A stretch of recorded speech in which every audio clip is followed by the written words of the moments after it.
I want to introduce our guest, who was an Air Force brat, was born in the Philippines, but grew up in Eau Claire, Wisconsin.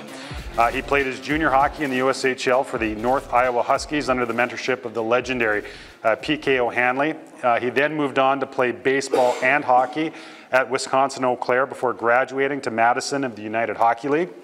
He got his start in coaching as an assistant coach at St. Norbert in Green Bay, Wisconsin, and then would move on to coach in the NCAA, the USHL, the AHL, the NHL, and recently led Team USA at the Gretzky Hlinka tournament. In 2022, he led the USHL's Sioux City Musketeers to a Clark Cup championship. And fun fact, he has not paid for a haircut since 2005. He's joining us today because this past April, he was named the head coach at Minnesota State at Mankato. Please help me welcome the new leader of the Mavericks men's hockey program, Luke Strand.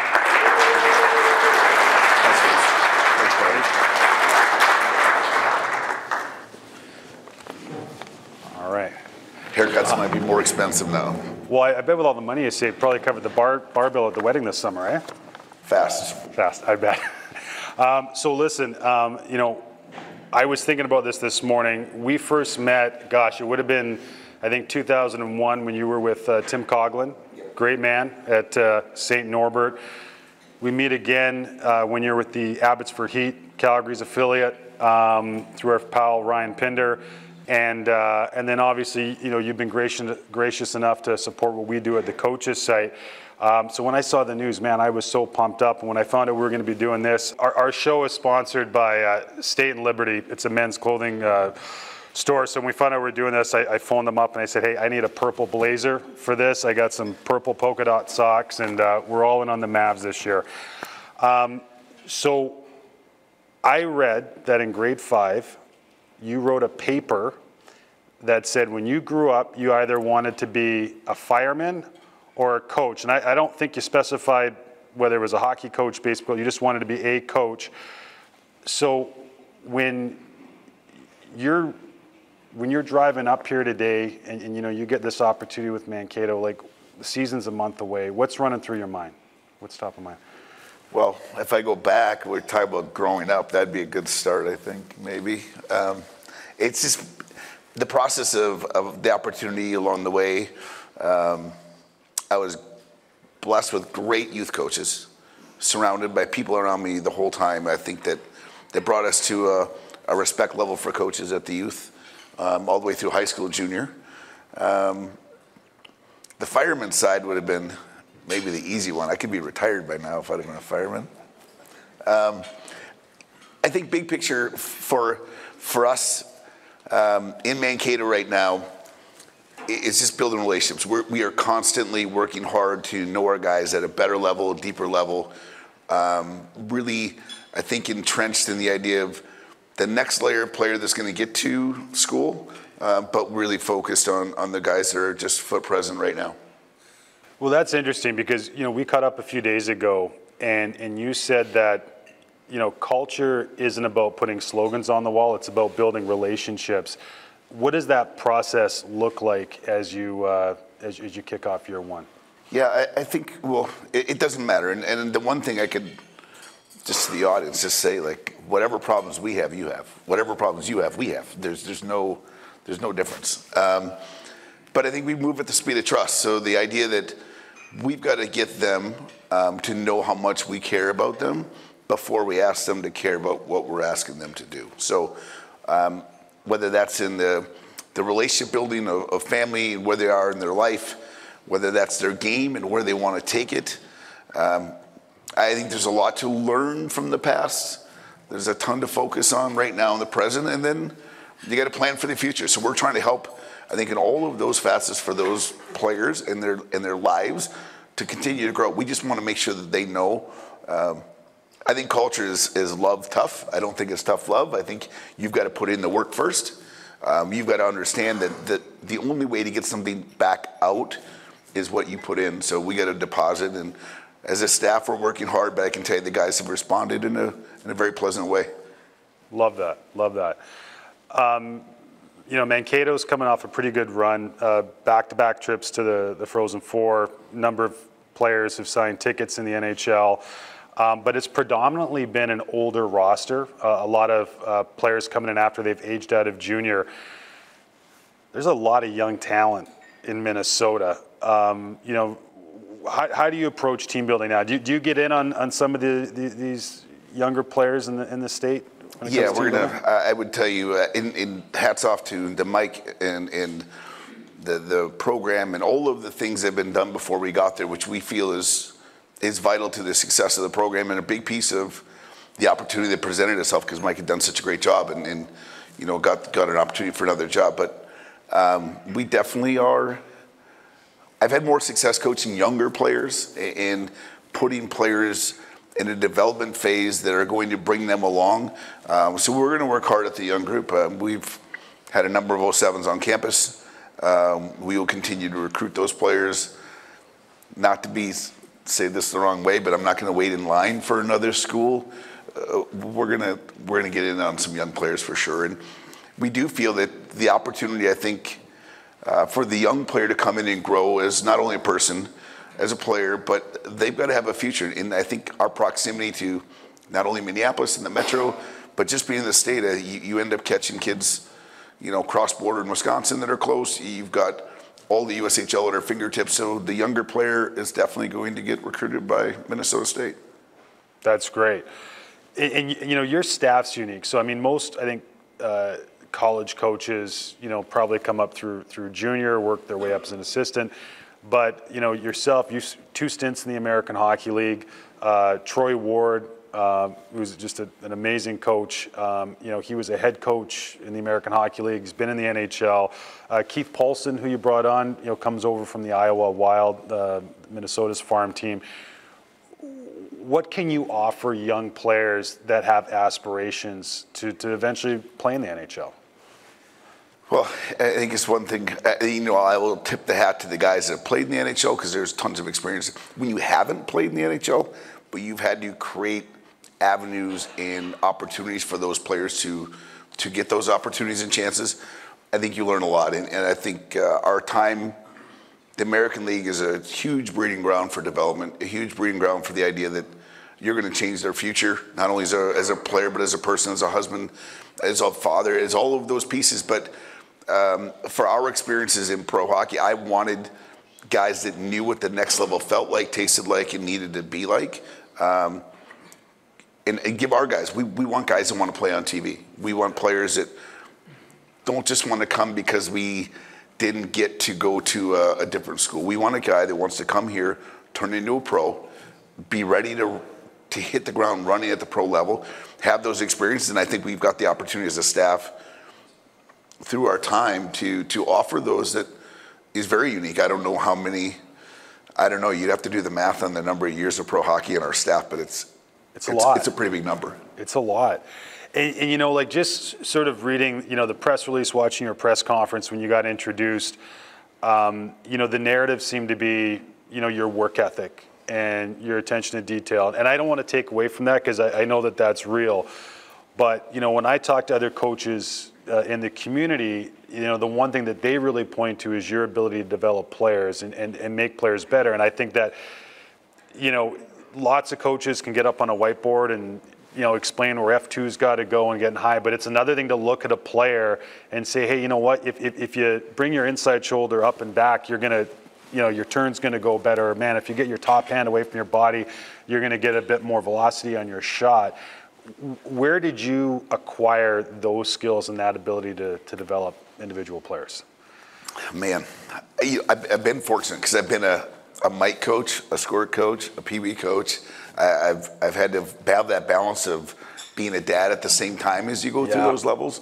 I thought youth is a ton of experimenting. I think junior hockey, there's a lot of experimenting with what works, why guys are. We watch a ton of video that I do think gives us a lot of insight to where players are really now. The game has changed. It's never going to stop changing. It keeps evolving. So I think we've done our homework as far as what it takes for a player to become elite. And I do think the development side, you can either use the word development and talk about it, or you can do something about it, I guess. And that's the piece that we're really into. We're into, let's get finite. Let's find the smallest piece that's going to make us better as an individual. We will spend tons of time as me days, meaning we will work hard with just the individual player. And then we're going to have our we days where it's about the team and the foundation, the structure, and playing organized. But the me days, one, I think you get the best version of the guys because they're interested in getting better. They want to get better. They want to strive for the next level that they can get to. So I do think you grab their focus, but now can you push them past a threshold that they don't know that they've gotten to or can get to, get them uncomfortable. And once you get them uncomfortable, I think a lot of development happens. Okay, I want to touch on that. And I mean, I think I've heard you say that the magic happens when you get a player out of their comfort zone. You know, obviously any athlete that gets to the NCAA Division I level, they don't get there because they weren't successful. So they're coming with a solid base. But what does that look like in real time to get a player out of their comfort zone so they can maybe enhance the tools that they already have? I think you can add speed, you can add resistance, you can add time, you can add things that make them. You can add tired, make them do things when they're tired. I really am a huge fan of messy practices. I think we all love to go to the board and think that is exactly what it's got to look like. And then we all get angry that it doesn't look exactly what it's supposed to look like. Great point. Great point. I don't care that it doesn't look what it does. It's going to look like that at some point. We're going to have to get to the messy to get to the clean. And part of that is oftentimes I think when we find something that didn't go perfect is because of the time that the individual couldn't perform the acute part of the skill. That goes back to the development that we repeat. So I am into doing things right the first time, don't get me wrong, but I just know it's going to be messy first. And so if we make them uncomfortable out of time, speed, resistance, whatever that next level is, once we start to pound the stone and repeat that, it is going to crack. And we are going to get it. We are going to be as close to chasing excellence as possible. So on that note, and I love that you've kind of, I mean, again, I think you've worked with just such a cross-section of athletes from younger kids all the way up. You know, you're going to practice 4 times a week this year. Most of the coaches in the audience, you know, they're going to get 2 practices a week. Maybe, I know talking to a lot of people last night, a lot of half-ice practices. Can you share any insights into coaching efficiency and just how to get the message across and translate it to the player as quickly as possible? Yeah, I love that we have full ice, don't get me wrong, but if you ever look at our ice, it looks like we didn't have full ice. With the amount of times we spell. Well, we spend a ton of time in pods, like in small group. We spend a ton of time positionally. So we're accumulating positional excellence. I think the other part of it is like just small area. Like the game is tight, the game is hard. Can you learn how to play with someone on your hips, on your elbows, on your hands? Can you learn how to defend but yet can go to offense? Can you put yourself? So I do think all of those. How often do we actually start with a puck? Not very often. So you usually have to either retrieve it, strip it, get from someone.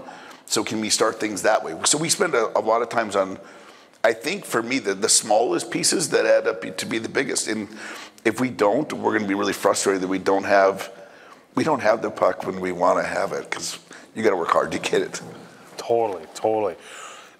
And, you know, I want to go with that because I get concerned sometimes, you know, for anybody here that has, you know, Instagram, and you look at some coaches there and man, it looks like the circus came to town in practice. Like there's toys everywhere, and it looks like I get concerned sometimes that kids are just, you know, unless they're going up against a pylon or a gadget, they're not going to know how to play the game.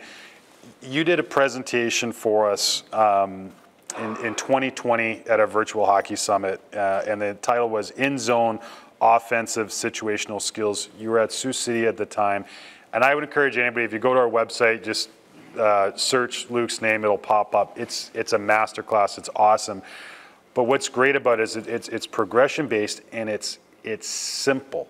Like there's no gadgets, but you can see the progression of players having to make decisions, having options, and you talk about adding, taking away time, adding pressure, and it's just, you can just see it in real time. Where does simple fit into your coaching philosophy? It's on our board. Do simple best. It won't come Really? off the board all year. I firmly believe that fundamentals win. I do firmly believe that do simple best. And it can get elaborate, don't get me wrong. It can get strung out and longer, but you're still going to go back to the root of the fundamental, and you're still going to go back to the root of doing things simple. I've over time, and I won't name names, I've had some coaches that I've worked with that either been with me on my staff or we've watched, and they take as much time setting something up as they do actually using it. Yeah, with for sure. The cones and the sticks and the I don't know. I think we've already got built-in parameters on the rink. We've got lines, we've got circles, we've got dots. Yeah. We've got boards. We've got everything for me that is already built into. I'm not taking away because there are some really good pieces of development that are, from the pep side to the reaction boards and things like that. I get all those things. I would rather spend time with our guys doing things and setting things up.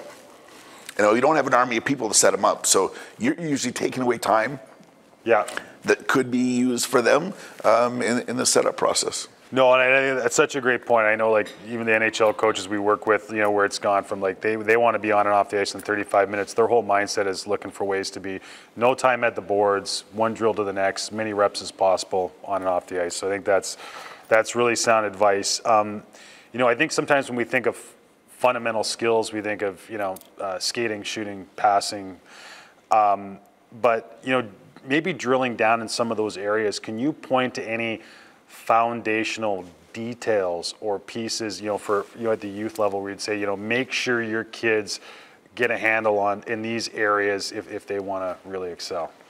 I mean, you can't play the game at one speed, so you're going to have to be able to excel and decel. You're going to have to do both. Yeah. I think you're both going to have to find separation at some point. Rarely do you, I think, have a part of the game that doesn't have someone chasing you or some sort of protection mechanism always going, whether you're stationary, whether you're racing for a puck, cutting someone off, whether you're have the puck and someone's on your backside, you're always protected. So those are big pieces that will. We do puck protection every day. We pass every day. I think passing is a gift. It's funny. Now in the recruiting process, your 07s are a big group. 08s, we'll get into those kids. I'm interested in the players that can pass. Yeah. We come back as a staff and talk about the people that can pass a ton.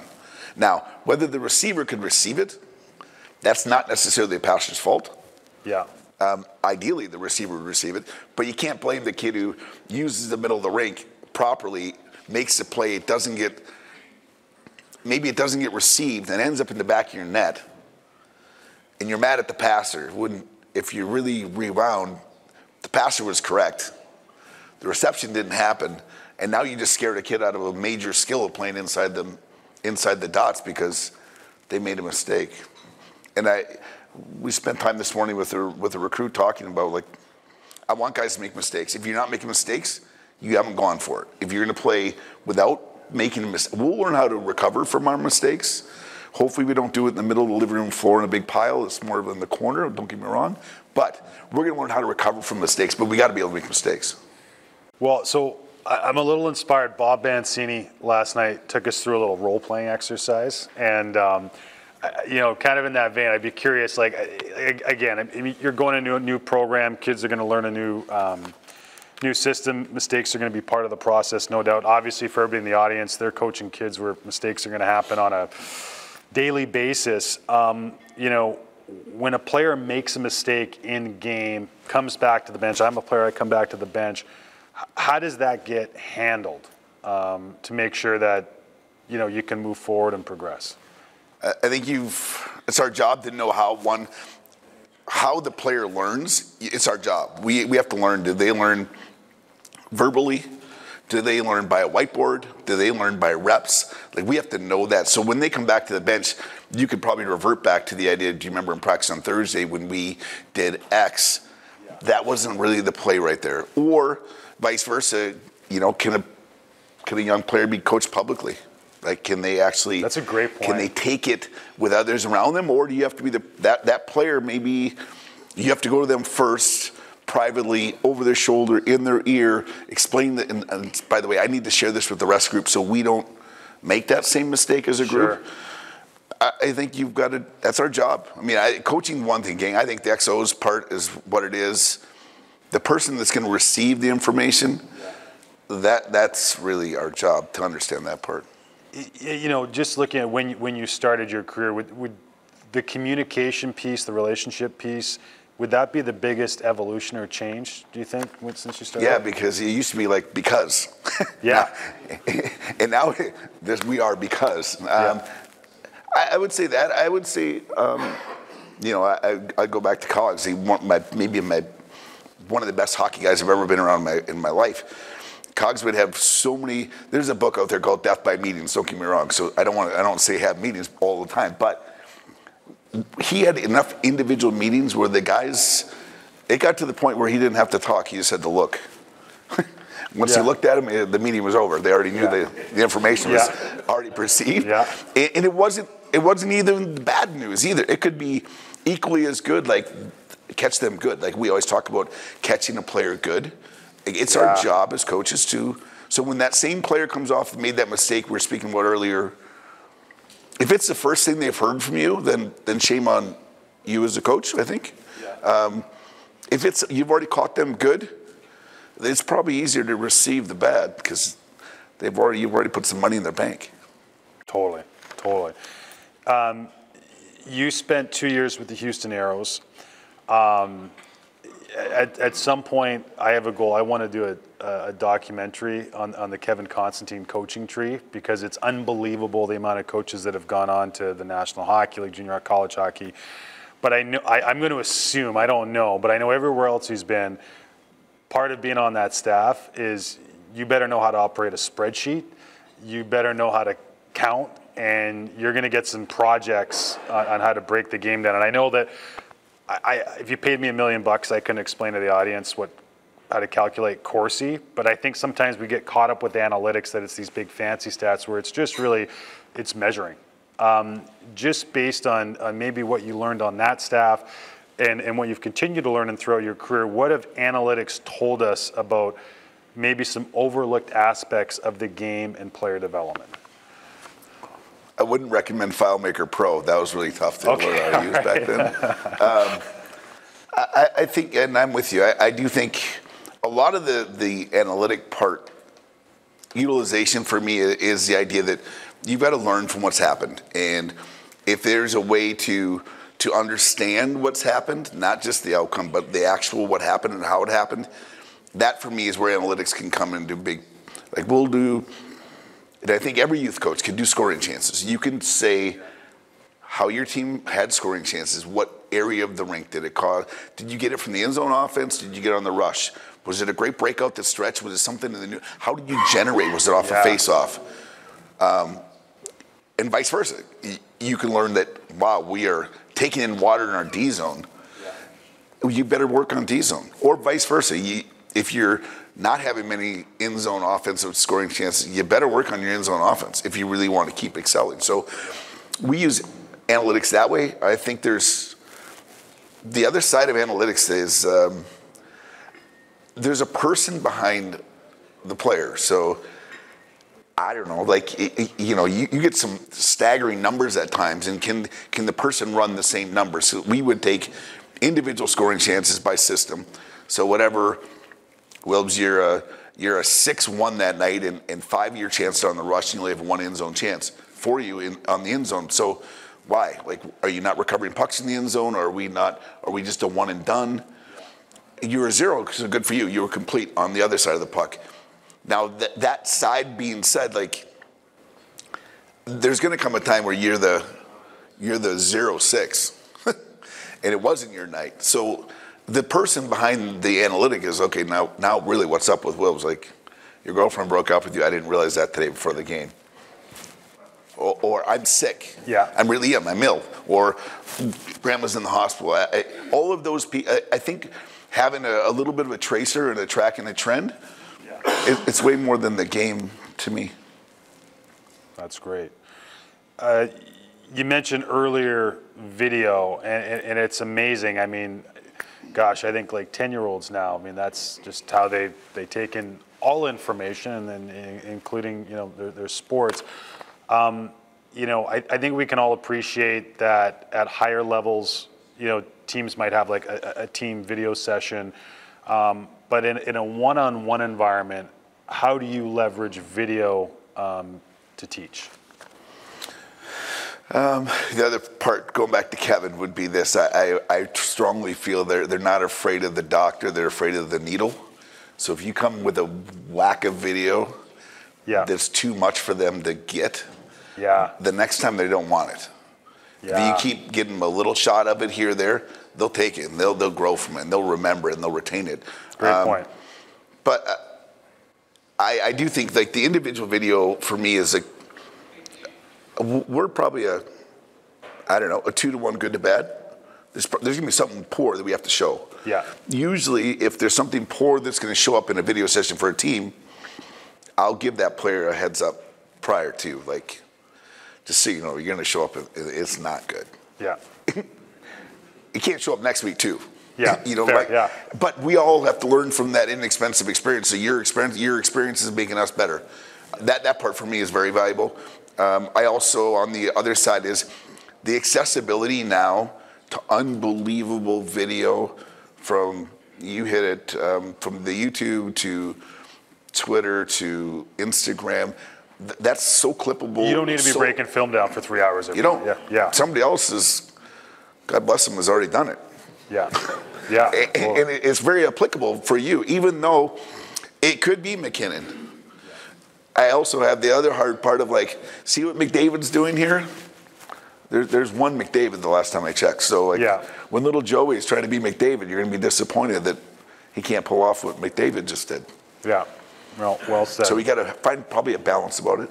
Yeah. You talk about like, so we got all these little individual parts. How do you sort of view, I don't know, like if we're teaching, you know, D-zone coverage, how do you approach that from the part, getting it to the whole, or you know, I know Wardo loves to say part, whole.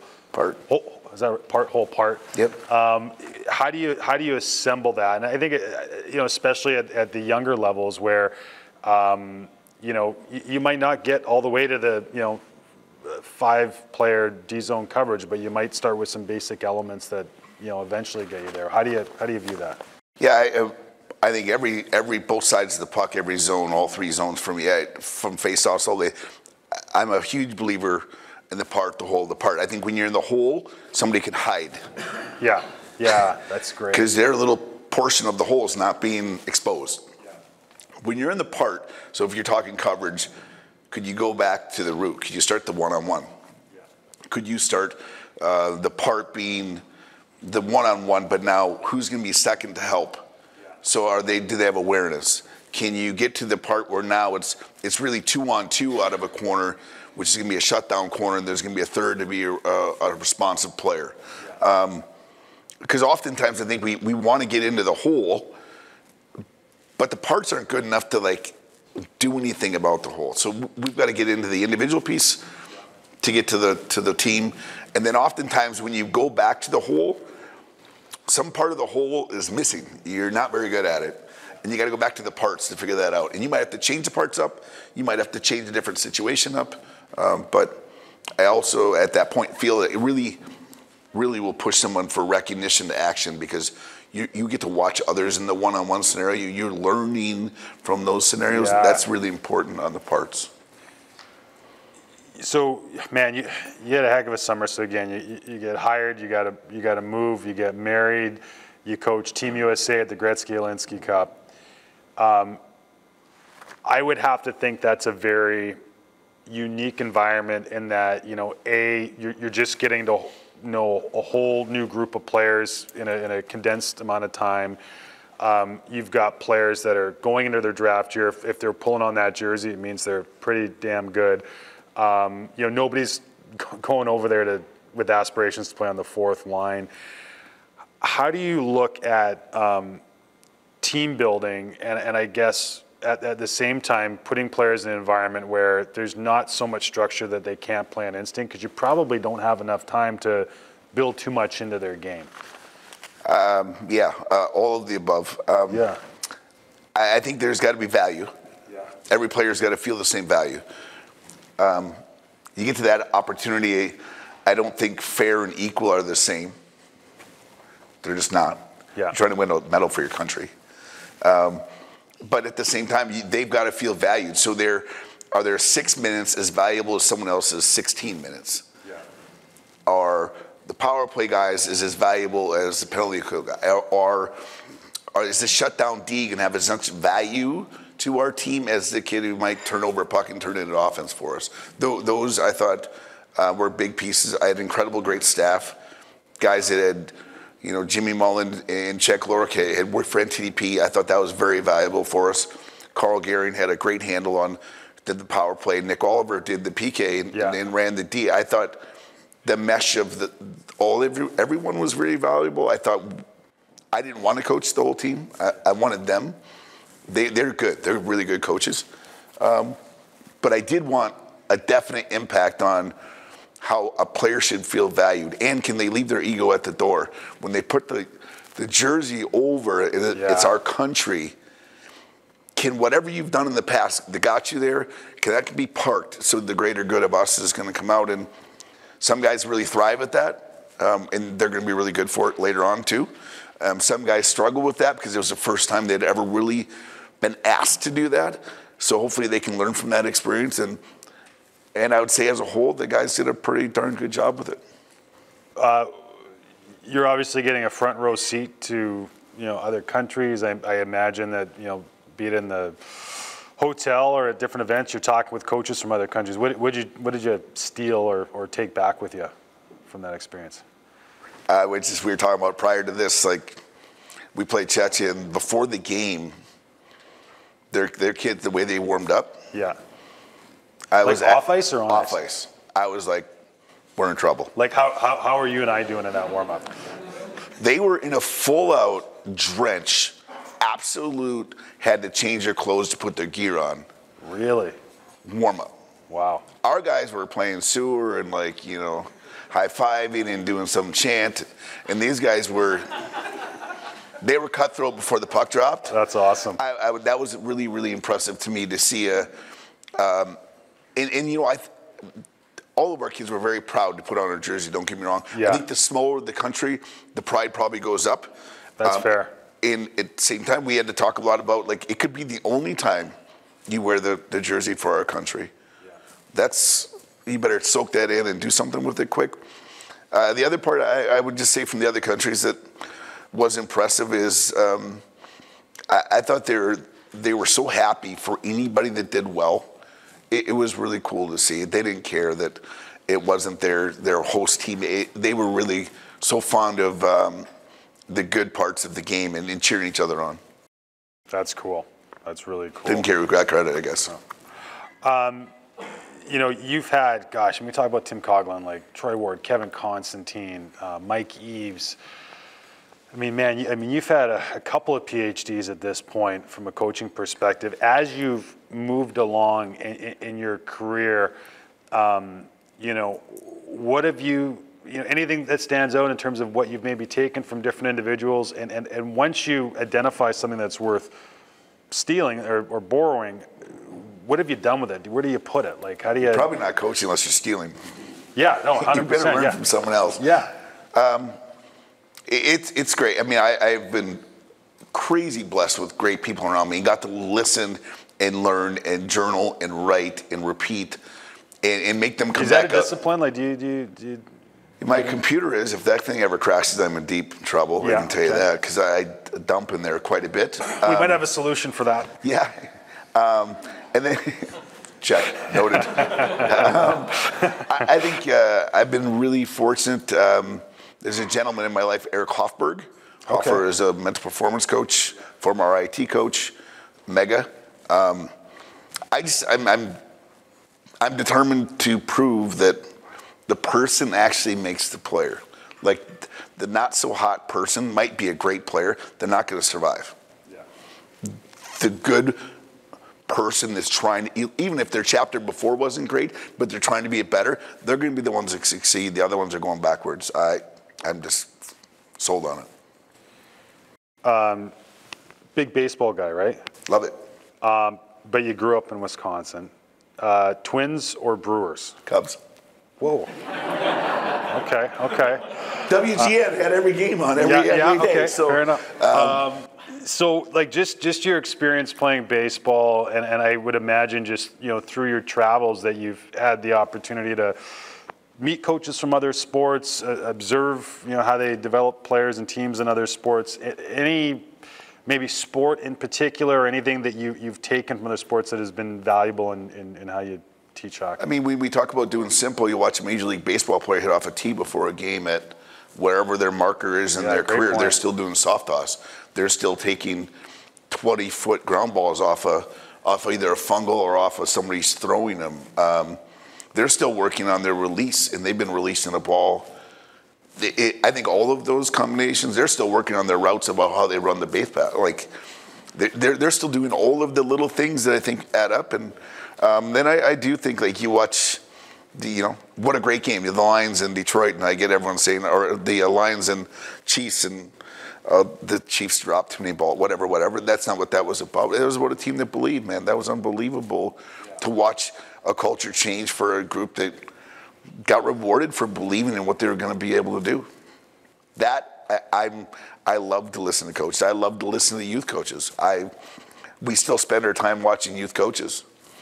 There's a lot of important things to go back to. Totally. The root of it is pretty big time.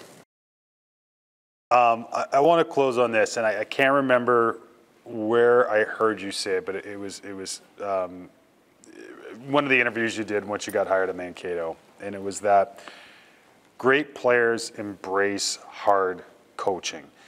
And I sense sometimes that we're kind of at a bit of a tipping point where, we're trying to, we can all see that there's maybe a better path than maybe some of the coaching we received when we were younger. But at the end of the day, accountability just it counts, it wins, it just does. And I mean, I think we see that at all levels. Where have you learned to find that balance of, because I think you've hit on a lot of great things in terms of recognizing that, your athletes are people first, how you connect with them, you learning how they best learn. How do you balance, all of that, but still holding players accountable and creating being a hard coach? I think we have to give them the opportunity to take ownership in their game. They're the CEO of their own career now. Yeah. Can we put curbs on it maybe to make them even better? But they've got to be able to take ownership. And I do think, once going back to the speed of trust and the care factor, if they know that you care first, they're going to care what you say. It's an old cliche, I suppose, but then I do think you get the coach. In the good ones, they want to be coached hard. They want to be tweaked. They want to be helped. They want to be not exposed and embarrassed and all the things that probably happened at once upon a time in coaching. Yeah, it's the opposite. They really are thirsty, hungry people that the best ones keep getting better. Watch some of the training sessions. I thought it was phenomenal this summer when you watched Dev Camp or training sessions of guys getting ready to go play right now in the National League. Like, those guys are on the verge of, they're trying to change their game and evolve daily. Good players, and I do think we get a chance to deliver a message. Yeah. You can either throw it high and tight at their chin. It doesn't necessarily work anymore unless you probably have enough. They know that you care, love them enough to take that on, and that's youth hockey. That's pro. That's every sport. That's probably every relationship: father, son, husband, wife. It doesn't matter. Absolutely. Listen, I think just in the short time here, tons of great insights. Really appreciate coming down here. I know how busy your schedule is right now. Best of luck to you and the Mavs, your staff. We'll be rooting for you. Thanks very much. Thank you.